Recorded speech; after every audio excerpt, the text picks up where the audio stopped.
Yes, welcome in, listeners, welcome in, viewers. It's Monday night. It's time once again for the full 10 Yards podcast. Hey, we're rolling. We drive all game long. Stay tuned, man. We got something special for y'all today.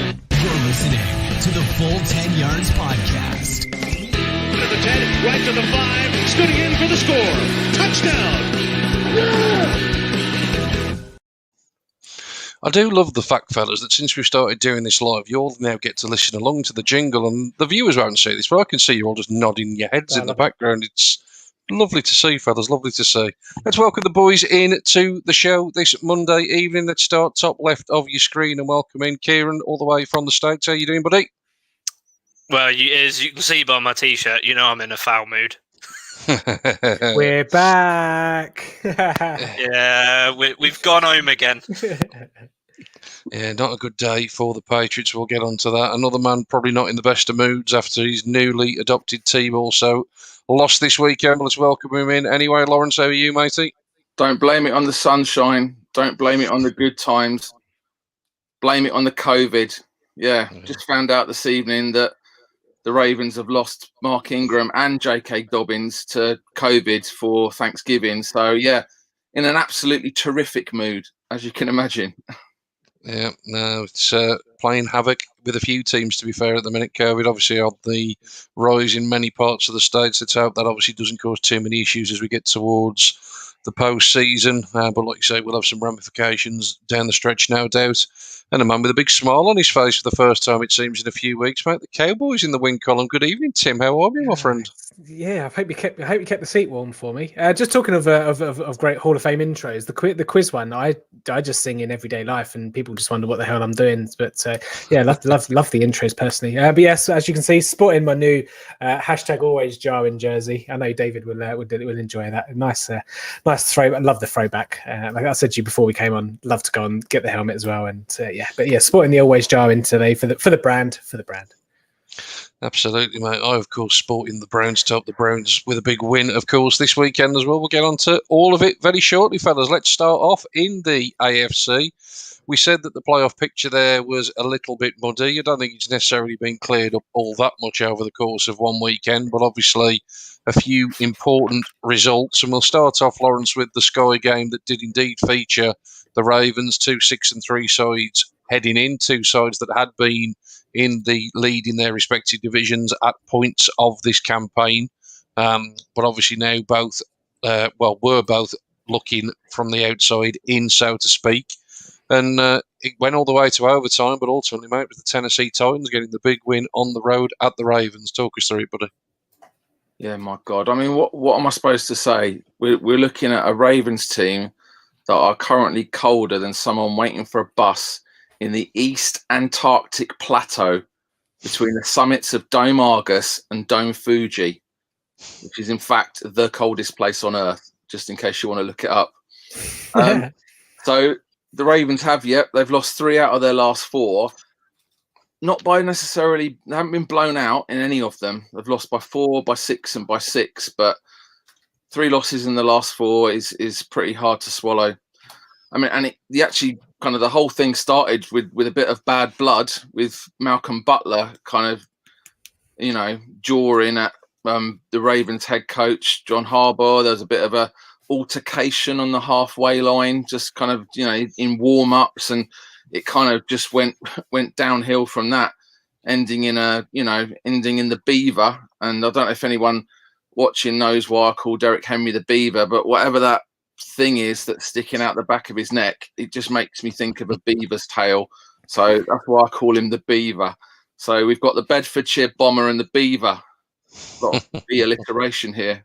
And yeah, I could use another B word for the performance of the Ravens, but I won't because it's a family podcast.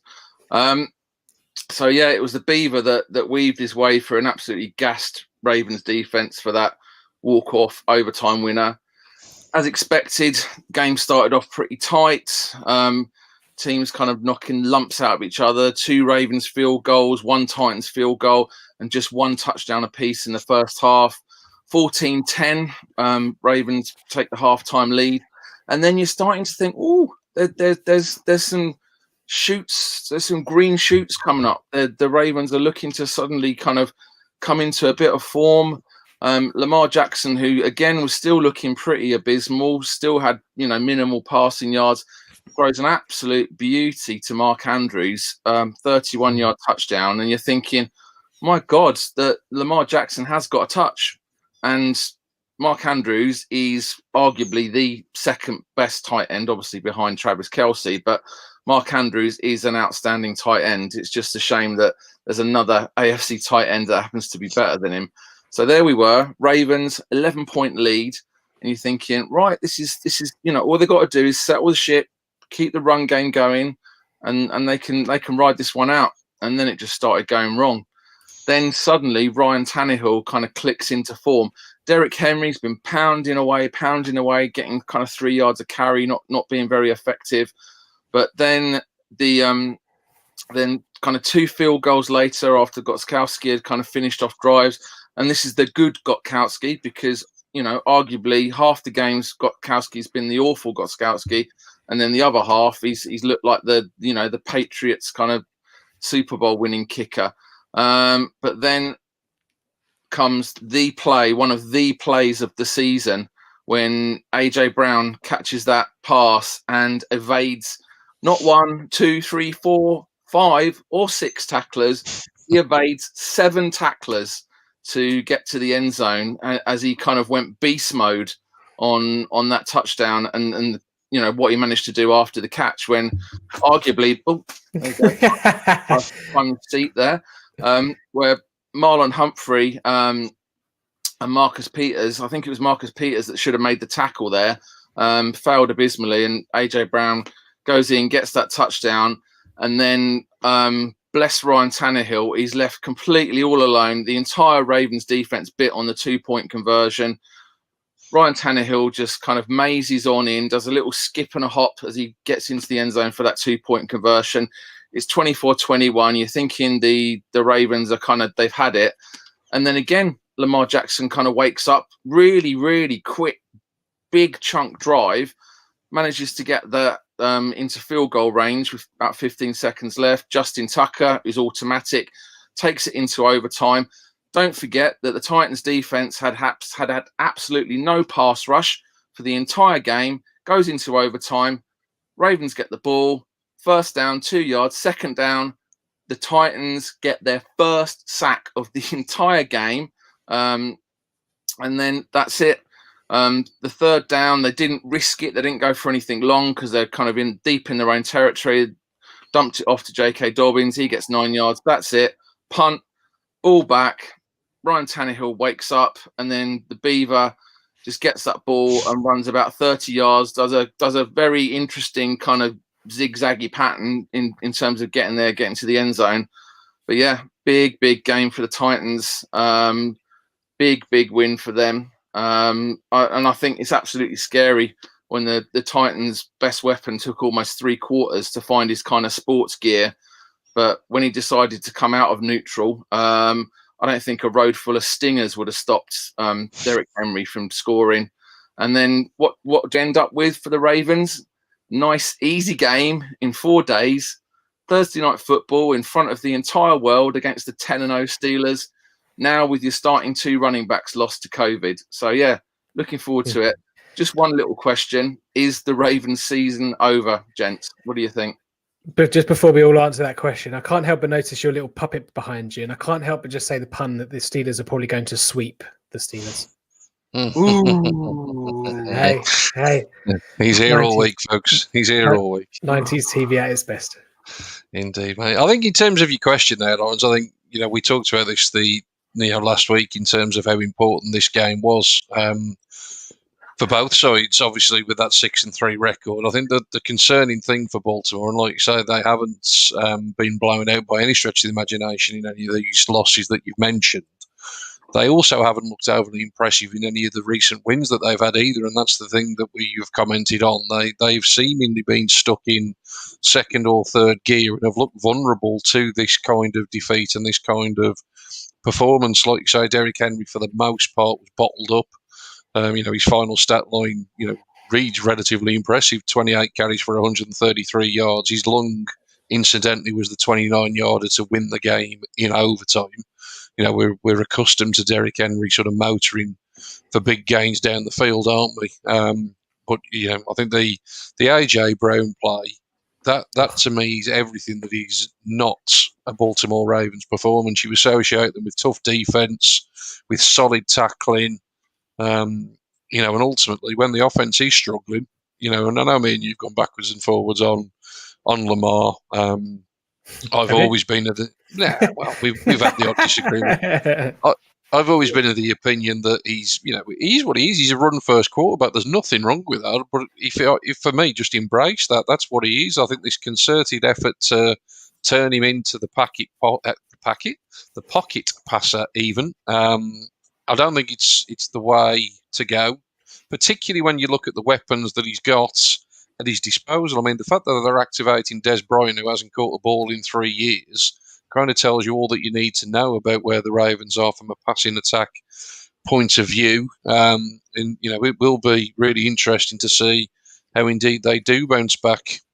A team that took full advantage of that then, fellas, and improved their record to 7-3, and obviously therefore above the Ravens in the standings, is the Indianapolis Colts, who got a big win of their own in overtime. So a couple of overtime battles for the Sky Sports games, and the Colts come all the way back from a decent deficit to beat the Green Bay Packers. Tim, good game this one. It was. You could be forgiven for mistaking yourself being in Greg's on Brighton Seafront on a windy day, because it was all about turnovers and it was all about flags. 6 turnovers, 15 accepted penalties in this game. 3 in the first quarter. Obviously, teams back and forth exchanging turnovers, and the first strike delivered by Green Bay. It's amazing how hot and cold Green Bay are, and so I'll touch on it a bit later on. But first strike to Robert Tonyan, 25-yarder from Aaron Rodgers off the teams exchanging turnovers early on. But it was a theme throughout the game: fumbles and interceptions. Colts replied with a nice run after the catch. Michael Pittman Jr. having himself second good game in a row, obviously after his 100-yard game last week. Rodrigo Blankenship is obviously human, hitting the crossbar from the bottom crossbar from 50 yards as well. That was quite unusual to see. Green Bay cashed in with a Rivers interception with the Davante Adams wide receiver screen touchdown. Really nice. Again, he's having a great season, Davante Adams. Obviously, Packers fans happy that he didn't carry a injury designation going into this one. But 21. That was made it 21-7. And then the Colts managed to, the Colts then replied with the Trey Burton touchdown, which gave Aaron Rodgers 2 minutes or so to make it 28-14. Jamal Williams touchdown to the right corner of the end zone.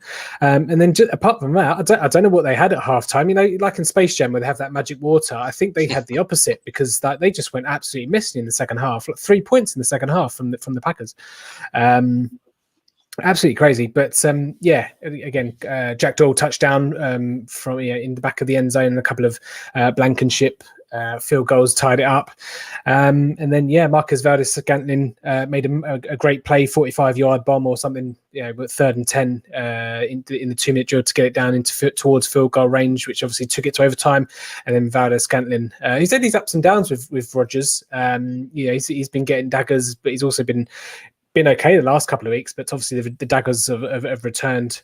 Obviously the fumble, crucial play on the first series. Obviously Packers get the ball, fumbles it. They didn't even get lodged loose. It was just a slippery potato that came out of his arms, and it was in Green Bay Packers territory. And the Colts were very, very, very conservative, even more conservative than the Surrey borough, the borough of Surrey. But Colts, he knocks it through. No problems there with Blankenship getting it through, 31-10, the final score. So just a couple of notes from this one. Jonathan Taylor managed to get his second highest workload of the season, 22 attempts for 90 yards, had a reception or 2 as well. But he looks like the Jonathan Taylor everyone expected coming out of the draft. Managed to find a few holes and get a few decent gains as well. So that would do him a decent bit of confidence. Naheem Hines got him more involved in the game as the game went on.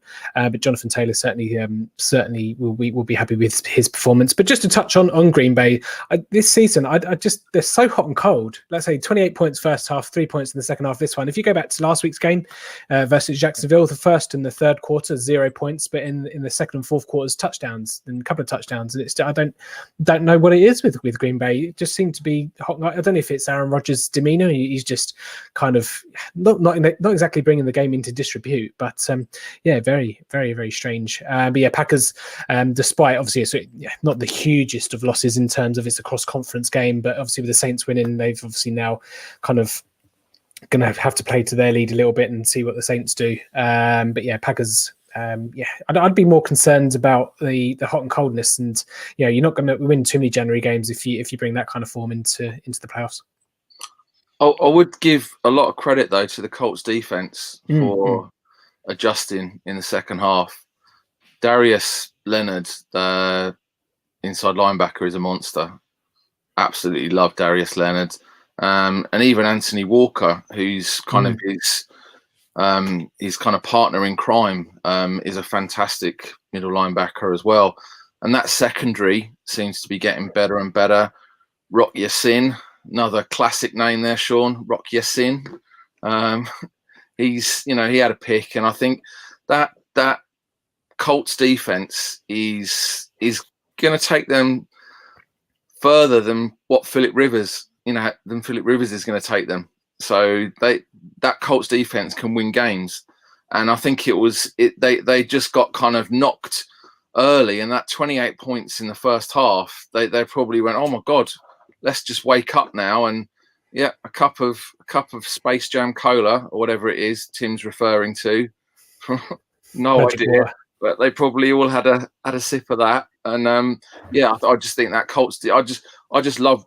I was looking at it from a Colts perspective more than a Packers failure perspective. I was just looking at that Colts defense and just kept forcing 3 and outs or short drives. And I was thinking, this is a defense that is really playing hard football. So I think that's going to help them. And defenses, I think that defensive unit's just going to get better. So I'm looking out for the Colts to do some damage in the playoffs.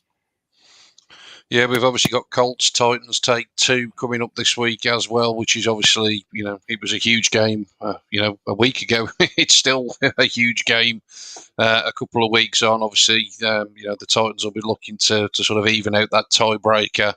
It's probably a bigger game for them in that respect.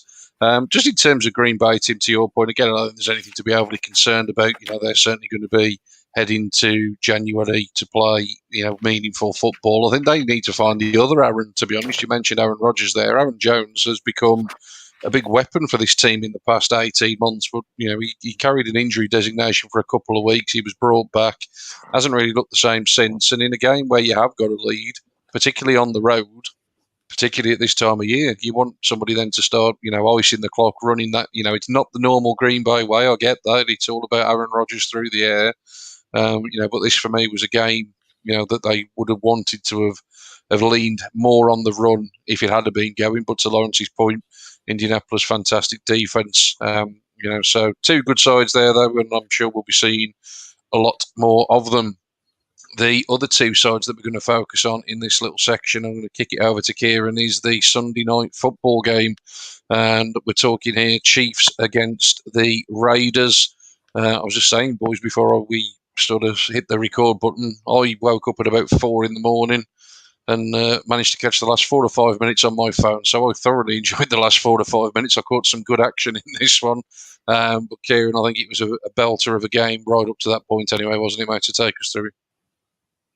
That second touchdown, Derek Carr threw, is one of the prettiest touchdowns I've seen all year. It was, I think we're really seeing 2016 Derek Carr again. And I know, obviously, the Las Vegas Raiders still not used to saying that. Obviously, they did lose this week. They kept it very close, and I think it speaks to Patrick Mahomes, who he has as a quarterback, that he can just, magic up another game-winning drive out of nowhere. Like I said, I don't trust him because he eats ketchup on his steak, but it's undoubtable that he is an exceptional quarterback. I'm not look, you're never going to hear, oh, the losing team deserved to win from me, because at the end of the day, they scored less points. They didn't deserve to win. But the Raiders put up an absolutely great performance, and I think it's going to be the case when we look back at this, year in a couple years or so. They're going to be the best team that's never didn't make the playoffs. They've been playing out of their minds recently, and I think mainly due to Gruden, and he's sticking to his guns, and he's doing what I think Lawrence will be a fan of, is that old school smash mouth football. He pounds the rock and he pounds it down your throats the whole game, because he's got great guys like Josh Jacobs. But this game, he was kept in check. 55 yards on 17 carries. I know he got the touchdown, but it was a really muted performance from him. But Derek Carr went absolutely crazy. 275 yards, 3 touchdowns. Obviously, you have the pick in there, but when you're going up against the secondary that is kind of coming into its own a little bit now, like the Chiefs, it is to be expected. Patrick Mahomes, exceptional. We even got to saw the big boy Travis Kelce throw a pass, which was interesting. Obviously, I want to give a shout out to my boy Clyde Edwards-Helaire as well, LSU alum. Go Tigers. He got another 69 nice yards and 2 touchdowns out of this game. He is an absolute workhorse for that team. And it's exactly like I said before he got drafted, and when I was actually evaluating him in my mock drafts, he's not going to be the guy getting you 100 yards a game, but he'll get you 5 or 6 yards of carry, and he'll open up some holes for you. But this game was just fantastically coached, and everyone knows how great John Gruden is. It's no question about how he is a great mind, but also Andy Reid, he's coached some fantastic teams, and these two facing off was absolutely beautiful to watch. There's not much more to say. That I think the Chiefs, honestly, now in my mind, are a Super Bowl favourites, because they can go up against the team who's already beat them once this year, and sort of they figured them out and they made the right adjustments. And like the Chiefs have done in almost every win they've had, I feel like in the past 2 years, they weren't doing great at halftime, and they came out with, like we just said, the Space Jam Cola, the secret sauce. I don't know if Andy Reid had a cheeseburger delivered to him at halftime or whatever, but he made the correct adjustments, and the Chiefs really pulled it on in the second half. And I know it came down to that game-winning drive, but it was Patrick Mahomes and Andy Reid with barely any time left on the clock. You know that they're going to score. So, yeah, another great game. And I think, I hope we see the Raiders continue this success into next year, because I think if we do that, they're honestly looking at being a serious threat in the playoffs. Do you know what? I'll be honest. I watched this game live, right? Because I said to you guys before we went on air that I had a big fantasy game that I wanted to win, and I wanted to make sure that I was winning. And when it was safe, I would have turned off. Obviously, I ended up watching it till 4:30 in the morning. But when the Raiders scored that touchdown with whatever it was, a minute or whatever it was left to go, do you know what I said to myself? I don't think the Chiefs are going to win this game, and that's a testament to how far the Raiders have come. The Raiders. I've written a question down here. Do we think that the Raiders now have upped their kind of tier, their echelon that they're usually in amongst? Do we have to take the Raiders seriously now going forward, considering they've had 2 games against the Chiefs, and anyone can win a game on any given Sunday, in certain things can fall their way, but the 2 games that they've given the Chiefs this year, I know for a fact that come 2021, Andy Reid and the Chiefs are not going to enjoy playing the Raiders. No, I completely agree, mate. And I think, when I turned on for those last few minutes, I think, the stat that flashed up, and ironically, he then went and threw a 22-yarder, but was Patrick Mahomes hadn't actually completed a pass over 20 yards in the entire game. And that's not something that you associate with the Chiefs. We talk a lot about the offensive side of the ball, with all the teams that we talk about, because obviously there's a lot of interest there from a fantasy perspective, and that's obviously where all the points come from. But I think defensively, if you think back to the matchup that these teams had in Week 5, it was actually the sort of Raiders defense, particularly in the second half that day, because the Chiefs still put up a lot of points in the first half, but in the second half, that defense basically sort of shut the Chiefs' offense down, which nobody has been able to do over the last couple of years. And it was a similar story. In this one, it sounds stupid to say that when the Chiefs have ended up putting over 30 points on the board again, but the explosive plays weren't there. There were lots of drives that they had to earn every yard, and like you say, they will be a team that with some continued improvement. I think the key thing, and Kieran mentioned it there, is have we got the 2016 Derek Carr back, and is he back to stay? That's the key thing. You can get good quarterback play, and we all know this. simple as, isn't it? If you get some decent quarterback play, you don't turn the ball over, and you can play some complementary defense behind it, you're going to be in every game. And they've got enough playmakers now. Well, I think they want to get more out of Henry Ruggs. You know, he obviously hasn't really done anything of great note, has he? Let's be honest, in his rookie campaign. He's certainly been overshadowed by a number of the other rookie receivers that have entered the league. But, you know, in Nelson Aguilar, they've got an absolute reclamation project there, haven't they? I mean, there was one catch. I'm surprised they didn't challenge it. I mean, it was a pass interference call, but I mean, it was, even if he got as close as what he did to catching, it was a one-hander. Going to the ground, I mean, you know, for me, I mean, again, it was 4 a.m, so to be fair, it could have been a blatant drop. My eyes were a little bit on the groggy side, but, you know, it was a hell of an effort, and they've had consistent play from him all year. They've obviously got Darren Waller, Josh Jacobs, as we mentioned, so I think the Raiders are primed to be a real contender in that division. It's an exciting division, isn't it? You've obviously got the Chiefs. Justin Herbert's been excellent.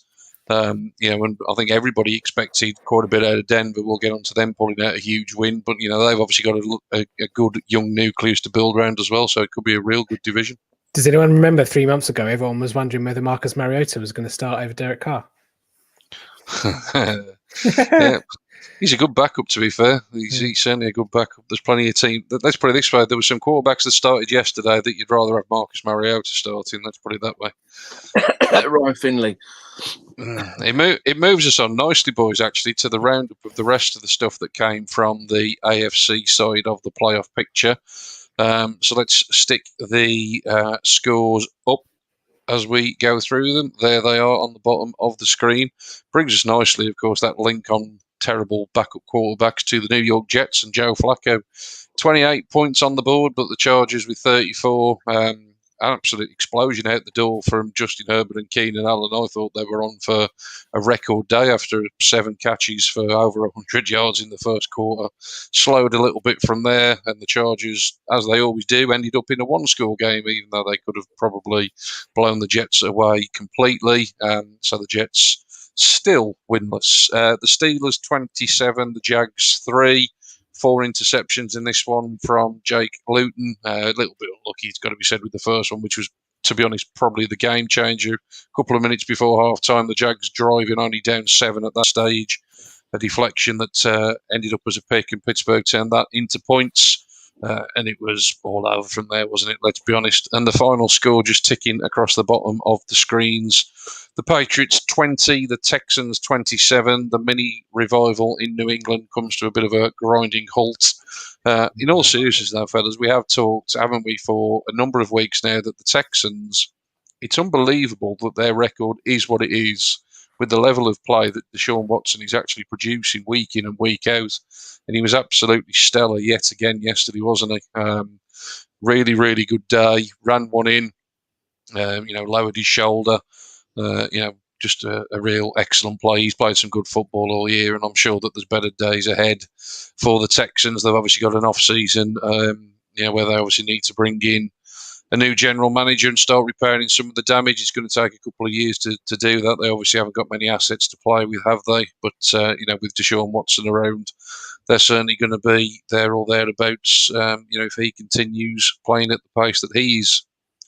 Let's flip it over then, fellas, from the AFC to the NFC. And there is obviously one other significant AFC playoff name that we haven't mentioned, but we're sticking it in this one because obviously the worst division in football continues to be the worst division in football, with the leader still, after 11 weeks now, sitting with only 3 wins. I am, of course, talking about the Eagles, who drop to now 3-6-1 with defeat to the Browns.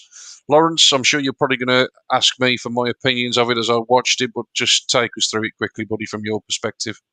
Yeah, again, I won't repeat what Mr. Blundell was saying on WhatsApp last night, but I absolutely agree. That double-headed monster of Nick Chubb and Kareem Hunt is funking good.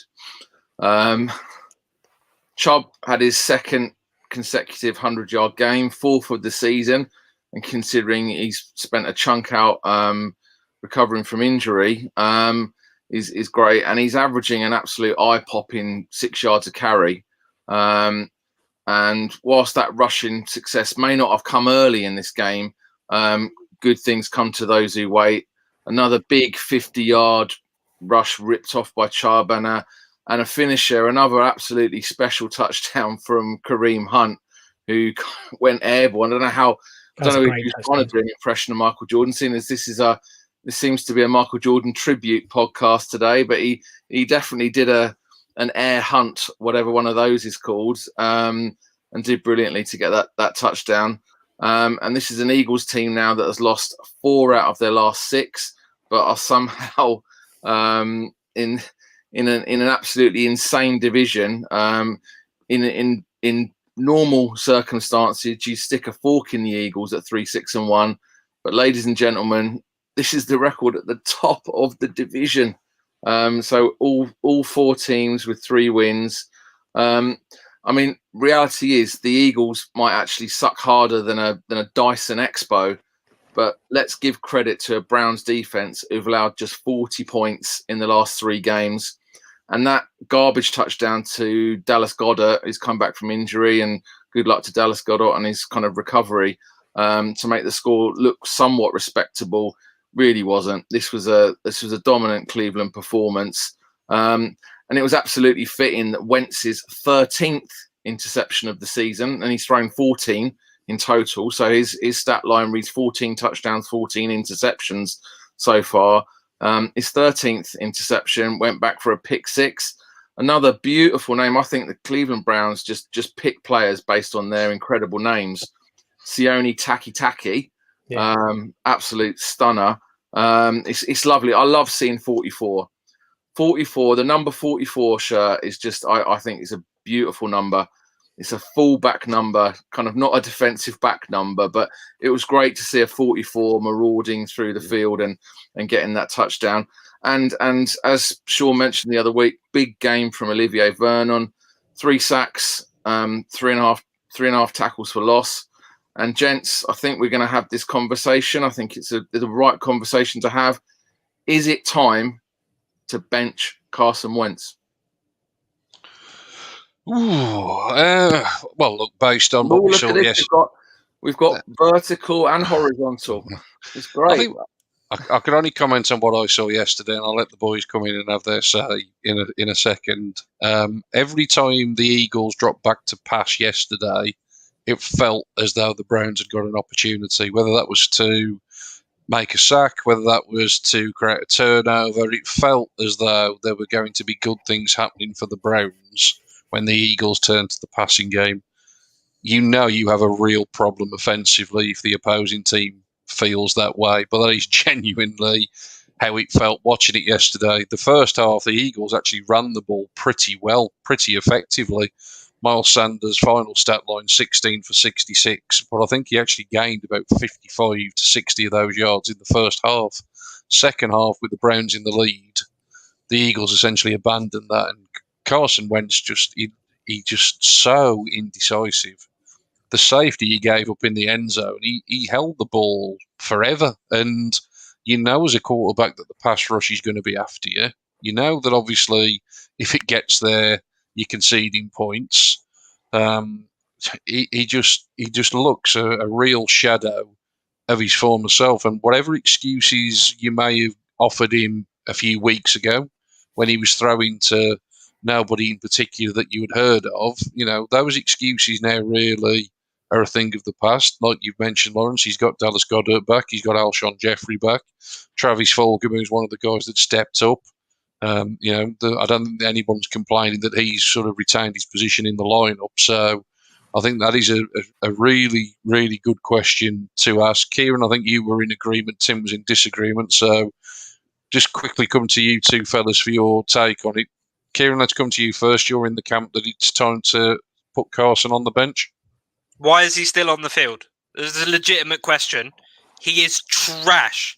He is the worst quarterback in the NFC least. A quarterback with, this is a division with Andy Dalton, Dwayne Haskins, Alex Smith's only got 1.5 legs. And Carson Wentz is still out there starting when they've got an absolute leader like Jalen Hurts on the bench. It's disgusting.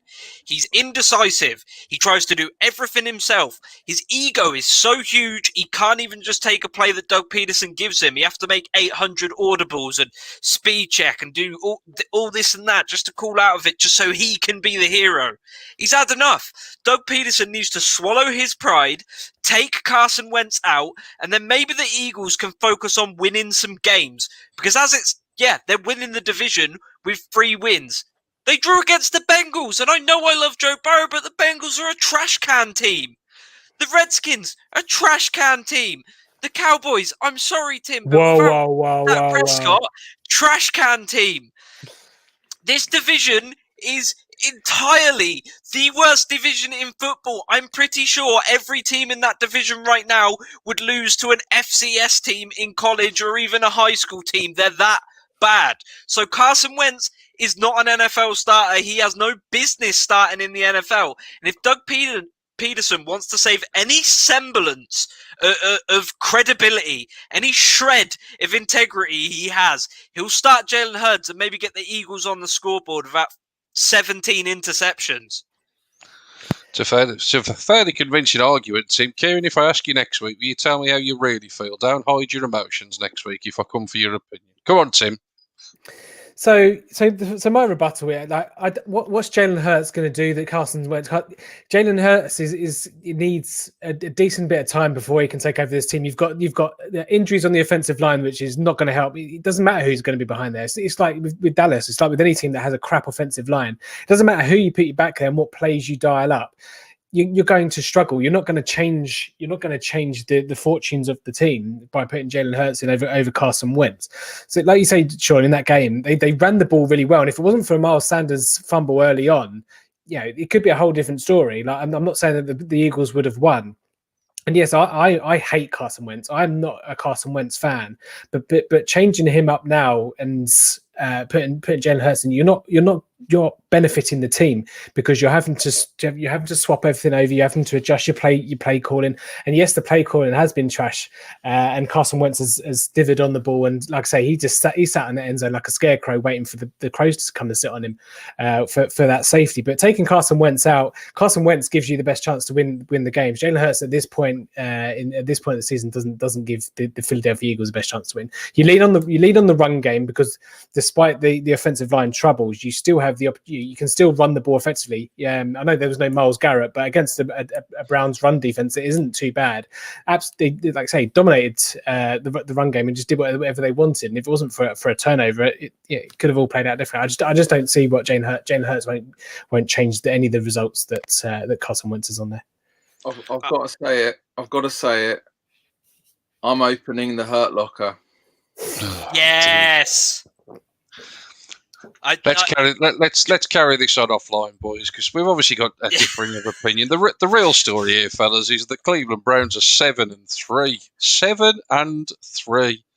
We normally don't win 7 games across 2 seasons, let alone in 1 season. So yeah, the Browns 7-3. Let's move on to the other teams in the NFC playoff hunt then, and we'll stay in the NFC East because, all joking aside, Tim, we sort of joked about it last week. Dallas still very much in this. They managed to knock me out of the full 10-yard Survivor League this week. Karma. Yeah, absolutely. So, yeah, didn't see this one coming, mate. You did, to be fair. You did pick the Dallas Cowboys. Whether that was a homer pick or not, you certainly saw it coming. So, talk us through it, buddy. I did. I mean, yeah, okay. I will admit to a tiny bit leap of faith, but I'd said like week 9 and some of the previous week, the defense is starting to get a bit friskier. The defense was a lot friskier in this game. That we managed to get in pressure with the front four, and when you're not behind by 21 points or 24 points within the first quarter of a game, you can play the short yardage stuff. You can play dink and dunk. You can play. You can play the Zeke Elliott and Tony Pollard on the run game, but this was a really good game. Probably one that quite a lot of you will gloss over and not even be bothered into watching, which is fair enough. These two teams aren't going to be troubling any Super Bowl Super Bowl betting slips anytime soon, but it was a hard-hitting game, hotly contested. So really good football on show. And who would have thought that? I'd say with a Minnesota and Dallas Cowboys game, considering the state of the two teams at the moment. But of course, the big one with this, Andy Dalton returning to the team after Garrett Gilbert and Ben DiNucci starting the last couple of games, obviously off the back of a bye. Obviously, he was out with a concussion. Also worth noting that this the starting lineup for the offensive line for the Dallas Cowboys was the 7th different starting combination in 10 games. We kicked Zach Martin out to right tackle, and Connor McGovern, I think, came back in as well. And it just seemed to be a great combo. It helped Zeke to kind of get some lanes. There was some massive lanes. I haven't seen lanes like that since like start of the season. So it was nice to see Zeke being able to get contact, but then still fall forward 5 yards like he did as well. But yeah, a really good couple of games from Pollard as well. But Dallas defense, like I say, managed to get a decent bit of pressure with just the 4-man rush, or bring in very little. The strip sack of Kirk Cousins early on was a bit of a strange play. No one actually realised that it happened until Mike McCarthy obviously threw the challenge flag in. But Donovan Wilson, great game for him. One of the defensive backs there for Dallas, probably could have been negated by a helmet-to-helmet hit on Cousins, but wasn't called. It just is what it is. Obviously, if I'm a Vikings fan, I'm not happy. But Zeke managed to get into the end zone on a pass or throw out to the right-hand side for his first touchdown in 5 games. Actually also managed to get his first 100-yard rushing of the season. He usually averages 8 or 9 per season. So obviously that's a long time in coming with him. Obviously he's been struggling with hamstring injuries. And then a couple of highlight plays, CD Lamb and Adam Thielen, some absolutely beautiful catches. You won't see many better this season. Some highlight reel ones there. I did put a poll out on the Twitter, and the Twitter universe said that Adam Thielen's 53% of the vote was the better catch. I'll let you take your pick. Obviously, the Lamb one was better for me because I'm a Dallas fan. 16-7 at half. Dallas obviously turnover just before the half kind of swung it a little bit to. Minnesota were driving into field goal range, and then a massive hit by Donovan Wilson on Dalvin Cook, and then that essentially turned into a Dallas field goal. And then second half essentially was a back and forth of exchanging touchdowns. Like I said, the Thielen one, and then Tony Pollard 42 yards or 43 yards, and then Justin Jefferson as well with a nice touchdown. And then the final drive, obviously Minnesota were up, Dallas were driving. The final drive for Dallas, big 4th and 6 conversion on the left-hand side to Amari Cooper, set it up a Dalton Schultz touchdown, and then Dallas defense got in Kirk Cousins' face, and they couldn't muster a revival. But yeah, great win for Dallas. It was nice to see us kind of get back to our old ways and say Zeke opening up a few holes and getting through them. Happy as a Dallas fan, and we will go top of the division on Thanksgiving night. All is right with the world. Ooh, fighting talk. Well, you mentioned Thanksgiving night, of course. The Dallas opponent is the Washington football team. And Kieran will come on to their game against Cincinnati. We won't talk probably too much about the game itself. It ended with Washington winning it by the score of 20-9. But obviously the big story from this one is at the time of going down, the Bengals were in the lead. And when I say going down, I am, of course, talking about the absolutely horrible injury to number 1 overall pick Joe Burrow. Let's face it, it effectively ends the Bengals season. When Ryan Finley came in, he went 3 of 10 with an interception. So, Ryan Finley's not going to be doing anything, is he, for Cincinnati? Just probably, Kieran, just as much as anything, just reflections on what we've seen from Joe Burrow through, sort of 10 games. Let's fingers crossed he can come back, because, what a fantastic prospect he certainly looks. You'd have obviously watched him play a lot at LSU, and how impressed have you actually been with him through his 10 weeks? This is no exaggeration when I say this, and a lot of people are going to get mad, but I think bar none, he has the best ball placement in the NFL. If you watch him throw the football and where he puts it on every single throw when he connects with a receiver, it is perfectly where it needs to be, when it needs to be there. Joe Burrow is without a doubt one of the best prospects we've seen in a long time. There's a reason he threw for 60 touchdown passes in his senior year as a graduate transfer at LSU. This injury is devastating, though. It's a complete ACL, complete PCL, MCL, ACL, and actual structural damage to his knee. I did like the tweet he put out straight away, though. After he leaves, he said, "Hey, you can't get rid of me that easy. I'll see you next year," which is what we expect from Joe Burrow. The guy's a fighter, and like I said, a few years' time, we're going to be looking at him as one of the top quarterbacks in the league. I have no doubt that he's elite, but Ryan Finley's going to do nothing for this team. They're obviously missing their top running back as well, Joe Mixon, who recently just signed a 5-year deal.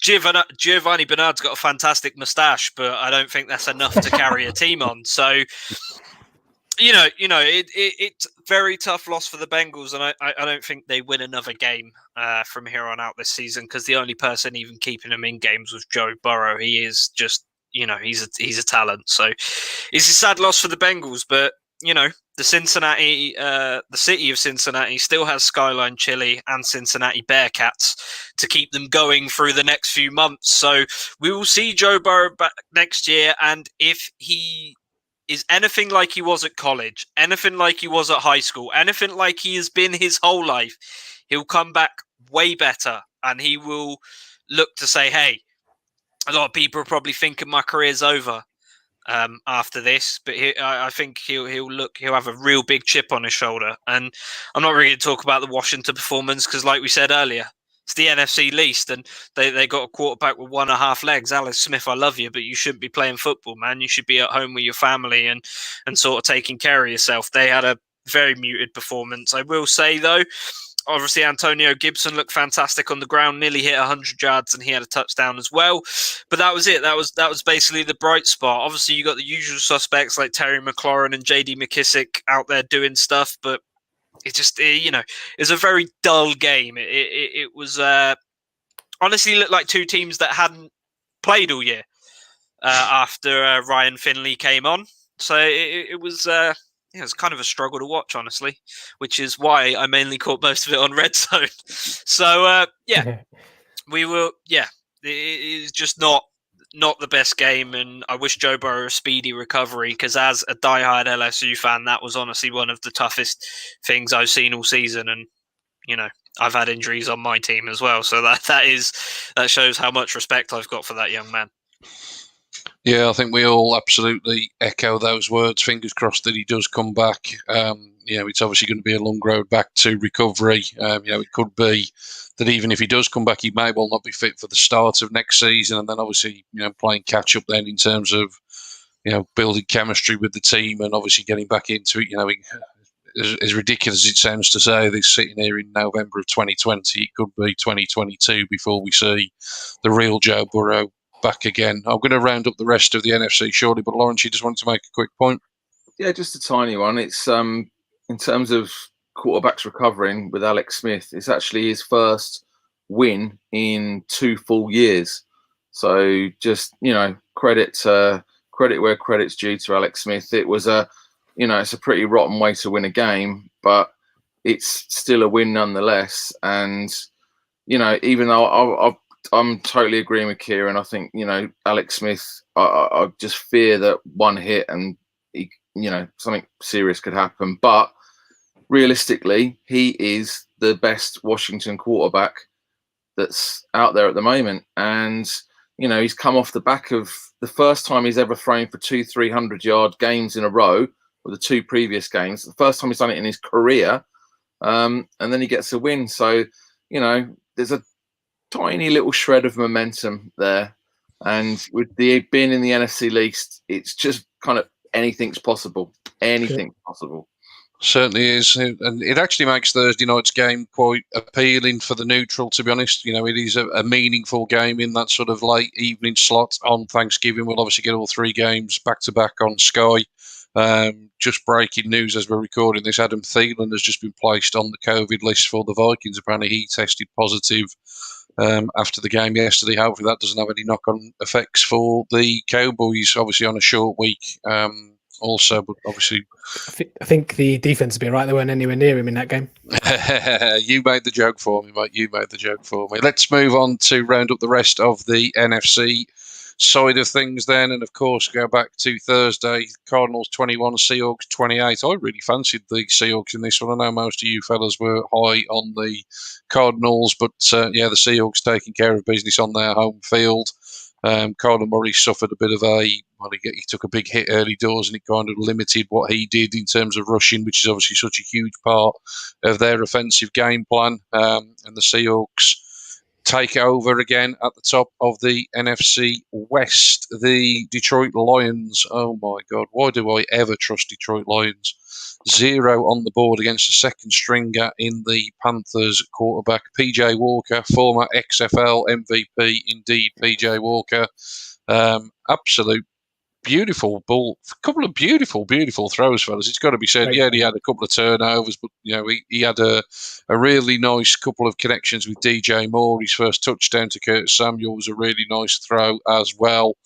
PJ Walker is, in my opinion, more than good enough to play in this league. And the Panthers, first win for them in a while, and back to the drawing board once again, it seems, for the Lions. I've left this game until the end, fellas, because I'm going to get your brief takes on Taysom Hill before we turn our attention to Monday Night Football. But that, of course, is the Falcons 9, the Saints 24.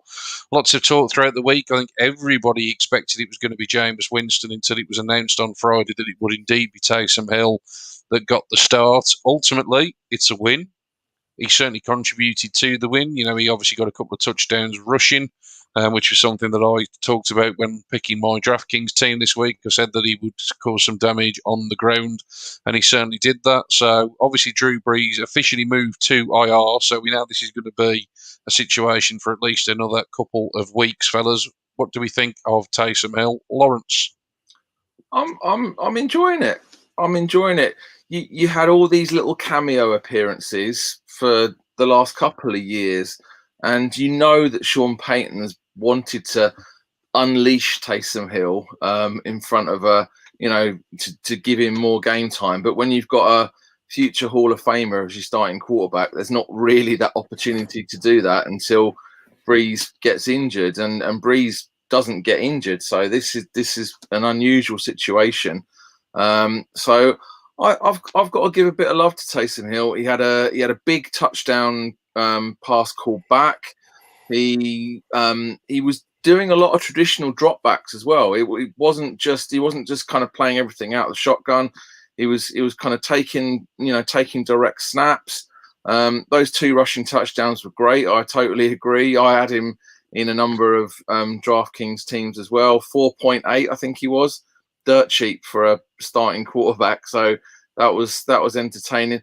He's not going to be anywhere near the accuracy, but he does bring a different dimension.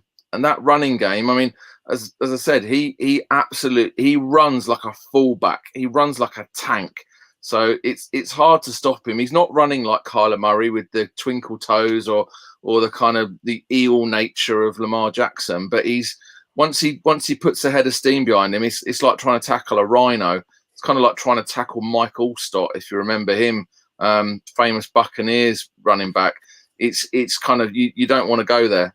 So I've got some love for him. Statistically, he wasn't brilliant. He didn't throw for a touchdown, but I think he can. If you look what Teddy Bridgewater did last season, 5 games, 5 wins.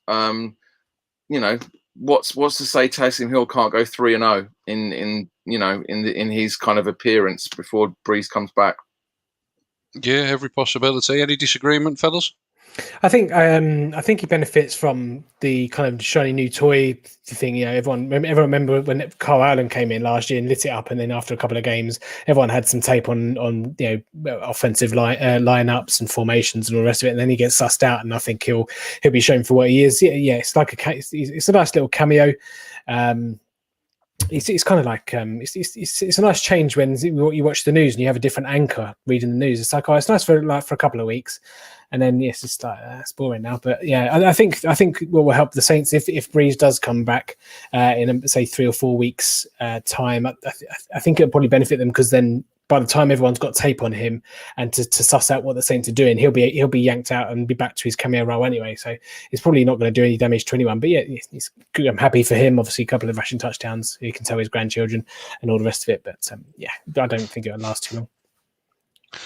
Fair enough. The other big guns in the NFC playoff battle obviously face off tonight. Just very quickly, fellas, one word answer: who wins Monday Night Football? Kieran?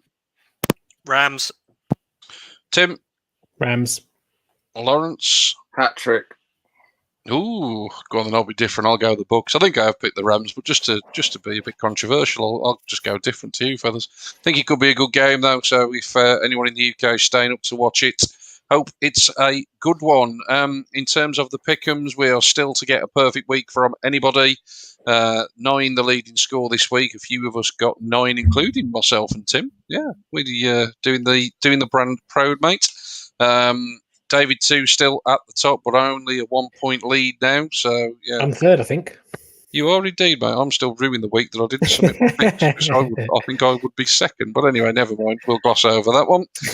But if you aren't involved yet, then do get involved. Get involved in any week. Doesn't matter if you haven't been playing since week 1. If you get a perfect week in any week, we will give some prizes away, and we would genuinely love to do that. So get involved and get picking your selections for week 12. Obviously, it starts earlier with 3 games on Thursday. And that brings us, fellas, to the fact that we are obviously in Thanksgiving week. And quite simply, just want to know what we're actually thankful for from the NFL this year. It's obviously been the strangest of strangest years, hasn't it? Let's be honest, in terms of people's personal lives and everything that's happened across the world. But just really want to know what you've sort of really enjoyed so far through the first 11, 12 weeks of the season. And, just pick a game or something that you're looking forward to seeing in this week. So, Lawrence, let's start with you, buddy. I am absolutely grateful that the NFL have managed to play 11 weeks of football. I think it's absolutely as simple as that. I live for the fact that the NFL season, my actual year in my brain begins in September. The year doesn't begin in January for me. The year begins in September, and that period from September to the end of January, early February, is what keeps me going mentally, psychologically, whatever you want to call it. That is what keeps me going. So the fact they've managed to maintain every single week of the season, they've had to do a little bit of juggling of the old balls, but they've managed to come out the other end, and I'm eternally grateful for just the fact that we have played every game that's supposed to be played so far. No, absolutely, mate. Difficult to disagree with that. I think we'll all echo those sentiments. Absolutely. Any particular game that you've got your eye on this weekend? Obviously, the Ravens Steelers one, like you say, is on Thanksgiving itself. Obviously, a tough game for the Ravens would have been, regardless of any COVID issues. But any other game tickle you fancy, or is it all about that one? Sorry, I have to become a raving hypocrite here and go, Washington, Dallas. It is still. Bandwagon's full, mate. You're not allowed back on. Sorry. It's still, you can't go a season, and it's on Thanksgiving. And it's brilliant. So I think, having Washington and Baltimore back to back on Thanksgiving is going to be outstanding. And then it'll be a pretty dull weekend for me, but a fantastic Thursday. So I will be getting the double espressos out at some point in time, around about 3 a.m. So yeah, fantastic Thanksgiving feast for me. Nice one, mate. And Tim, for yourself? Yeah, looking forward to a bit of turkey on Thursday. Obviously, looking forward to the Dallas game, but I'm just thankful for we're only in week 11. Feels like we should be a bit further along, so it's nice that it's felt like it's been longer. I know everyone says that the NFL season goes way too quick, and generally it does, and before you know it, it will be playoff football. But it's nice that we're kind of week 11, kind of where we sit, and we've still got 4 or 5 weeks, a good month or so left of regular season football, and fantasy football is obviously now into the crux of the business end if anyone that plays fantasy. So I enjoy Thanksgiving week, obviously because Dallas play every Thanksgiving. It's a bit different for me being a Dallas fan, but I enjoy this week. So I'm just thankful that we have this week where you have the 3 games back to back, and you can take Friday off to then go and spend more money in the sales. With regards to games I'm looking forward, there's not actually too much going on the Sunday games in week 12. You've got the Chiefs and the Bucks, which would be obviously the clear highlight. But apart from that, I mean, everyone's probably looking forward to the Jets and Dolphins, aren't they? Absolutely, mate. It was the number one on my choice. I don't know what you're suggesting there. Kieran, I'll throw it to you shortly, but obviously you're in the States, so it's obviously a massive thing for you guys over there. We sort of embrace it as NFL fans more in this country. And like you say, the big thing for us is that we just get 3 games back-to-back on a Thursday at a nice UK time for us to watch, certainly a couple of them. I think for me, completely agree with everything that Lawrence said in terms of it's great that we've got this, sort of game that we all love and look forward to each and every Sunday. If you think back to the dark days of sort of March and April, when we didn't have any sort of sport on and all the rest of it, it's great that we get that to look forward to each and every week. It's great that obviously, the team that I've supported for, the best part of 10, 12 years, and I haven't missed a game in 10, 12 years, whatever day, whatever time the kickoff has been, are actually putting some wins together. It's really actually... I don't know how I'm going to be if we actually do get to January, fellas. I haven't really let myself get that far yet. But I've said this for the last few weeks. I keep looking at the schedule, and it's like you look at this weekend's schedule. The Browns have got the Jags this weekend. Surely the Browns go to 8-3. I mean, I know you've got to play the game, but surely you would think the Browns go to 8-3. The Titans and the Colts play each other, so one of them can't go to 8-3. So all of a sudden, the Browns are going to be no worse than the 5th seed in the AFC, and that is just absolutely ridiculous. If only we could get rid of them damn bloody Pittsburgh Steelers, but never mind. I'm sure our day will come to top the division. But Kieran, let's throw it over to you, mate. Like I say, obviously over in the States, it's obviously a huge, huge event over there, probably bigger than Christmas. I spent one Christmas in the States, and it was the weirdest Christmas ever because it's not really such a big thing, but obviously Thanksgiving really is, mate. So what does Thursday look like for you over there? I'm going to make Lawrence very happy, and I'm going to do my thanks in my Trump voice because I know he's been waiting for me to do it on the podcast. This Thanksgiving, I'm very, very thankful that we've got the NFL. It's the greatest league in the world, the greatest nation on earth. We got the turkey. I got the scotch. It's going to be the greatest Thanksgiving ever because of me, Donald J. Trump. I'm just thankful that we've seen so many great rookies this year. That Justin Jefferson out of where's he from? Minnesota, I think, where they didn't count the votes properly. He's fantastic. He's the best rookie we've ever seen. His hands, fantastic. He's the best guy we've ever seen. This LSU class that's what I'm thankful for. The LSU rookie class. It's the greatest class we've ever seen. There's nothing like it. So that's what I'm thankful for. My Tigers have done fantastic in the league this year, and it's fantastic to see guys that I loved watching at college doing fantastic in the league, see these young boys now become young men, and it's fantastic to watch. No, absolutely, mate. Can't disagree with that at all. Fantastic impression as well, mate. You've made us giggle off air the last few weeks, so good to finally get it out there. Big shout out to Helena and Tony. They follow us along most Mondays, and yeah, Helena, I think we will all echo that as well. So Helena says thanks for making this fantastic podcast. It is an absolute pleasure every Monday for us to sit together, talk about something that we all absolutely love, and we are all very grateful for everybody that listens, watches, downloads, interacts, reads the articles, all the rest of it. We do it for fun. We do it for the pleasure of doing it, but obviously we wouldn't do it if no one listened to us. So thanks to all of you. And, we obviously hope that everybody enjoys this week in particular, whatever you're up to, and like I say, if you're embracing the Thanksgiving spirit, then absolutely enjoy Thursday. Be a feast of football, to use the regular Sky Sports pun that they always throw out every year. That's it for the week then, boys. A good one as always. Like I say, still plenty going on. That playoff picture really starting to come into focus now. They always say that the season doesn't start until we get to Thanksgiving, so obviously we are now on the homeward stretch. Teams will either become contenders or be revealed as pretenders. Anything to close the pod with from each of you this week? Tim, let's start with yourself. Final stat for you. Alvin Kamara, it was the first game Alvin Kamara, since he started his NFL career, he has not received a catch or reception. Unbelievable. There you go. Everyone would have assumed that with the backup quarterback that the dump off to the running back would just go through the roof. So for that to go the opposite way, unbelievable. I didn't actually come to any of you for stats, boys. I've got that carried away with Thanksgiving. I didn't come to any of you for stats. So there you go. So Tim's thrown one in there. So maybe that's what we'll do this week. We'll let you close each with the stats. So Tim's thrown that one in. Lawrence, have you got one that you had lined up that you want to close us with? Yeah, go on. I've got a little prop to go with it as well. So we know that Drew Brees is incredibly accurate. We know Teddy Two Gloves is accurate, as well as Big Russ. And they're the only 3 quarterbacks in the NFL so far this season to be completing over 70% of their passes. That's a lie.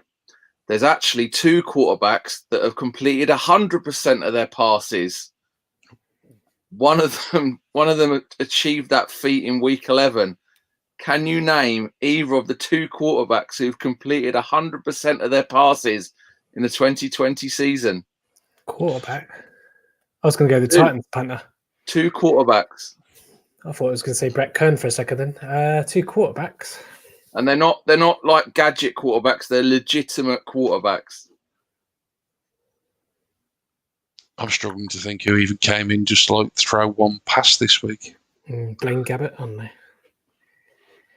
No, Now, go on, Lawrence. You've got to start. Misery. If you can see this guy who I got in a card drawer, that was Logan Woodside on that rather terrific fake punt. I know. Which Titans. The Titans got. I did say the Titans. Yeah. To maintain a drive. It was a very, very cheeky fake punt and a very well executed one. And the other one is the delightful Easton Stick, who in week 7 went 1 for 1 for 4 yards. Absolutely brilliant stuff, mate. Nice one. Do like that one. Very good indeed. Kieran, finish us off with a good one. Yeah, I'm a fan of his brother Weston Stick, actually. Sorry, Weston Twig. Derrick Henry obviously scored the game-winning touchdown in the Titans' overtime game against the Ravens. Henry also had a rushing touchdown in overtime in Week 6 versus the Texans. Henry is the first player since at least 1991 with multiple overtime rushing touchdowns in a single season. The Beaver, absolute legend, getting the job done this weekend. I'm always jealous of the Beaver because I've obviously got no hair, as everyone that's watching can see. So any sort of excess hair that serves no purpose other than to get ridiculed to me is just an absolute waste. I'll finish off the pod then, boys, with a stat of my own. I don't usually throw any in, but I thought this was a beauty, and I thought this is exactly where Tim was going to go. But the Andy Dalton to Dalton Schultz touchdown this week saw the first ever throw from a quarterback with the same surname as the first name of the receiver that he threw the ball to in NFL history. Let alone 1991, Kieran. I'm talking NFL history. Lawrence is looking at me as if I've got that completely wrong. I had that verified earlier. Tim was the same. Go and check it out, Mr. Retro. Come back to me off air. I'm going to give that a go. You come back to me off air, my friend. Yeah. I am confident in that as a stat. So, yeah, Andy Dalton to Dalton Schultz, the first ever same surname to same first name quarterback to receiver combo. If you like your stats and all things like that, then keep on checking us out week to week. We're here every single Monday night for your listening and viewing pleasure. Obviously, if you prefer to read, then the written article will be out tomorrow in terms of takeaways from the week in our Tuesday takeaway article. And then attention will obviously turn towards week number 12 as we get you set with all of the content that you need for another weekend of NFL action.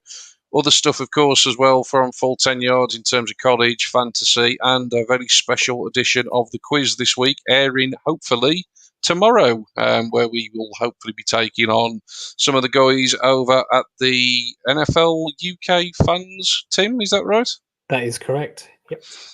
So Tim, off the back of a defeat, can he get back in the win column tomorrow? We will wait and see. But until then, fellas, it's been an absolute pleasure as always. Enjoy Thanksgiving football, everybody. And from the four of us, until next time, in the great words of Kevin Cadle, it's bye-bye for now. Bye-bye.